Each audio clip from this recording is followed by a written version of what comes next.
বন্ধুরা আজকে দেখো দুপুরে লাঞ্চের থালিতে এক বাটি ভাত রেখেছি আর সঙ্গে একটু লেবু পেঁয়াজ দিয়ে দিলাম। এরপর আমি কিছু করলা গোল গোল করে ভেজে নিয়েছিলাম, সেই করলা ভাজাটা দিয়ে দিচ্ছি বেগুন ভাজা। এবার একটু কলমি শাক ভেজে নিয়েছিলাম, এই কলমি শাকটা অনেকদিন পর খাওয়া হবে আজকে, সেই কলমি শাকটা দিয়ে দিলাম।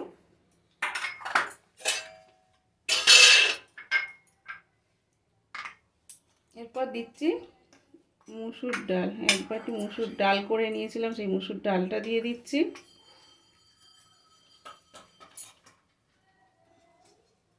একটা বাটা মাছ ভাজা দিচ্ছি। এবার আমি করে নিয়েছিলাম বাটা মাছের সর্ষে বাটা দিয়ে ঝাল, সেটা দিয়ে দিলাম। আর সব শেষে দিচ্ছে আমের চাটনি।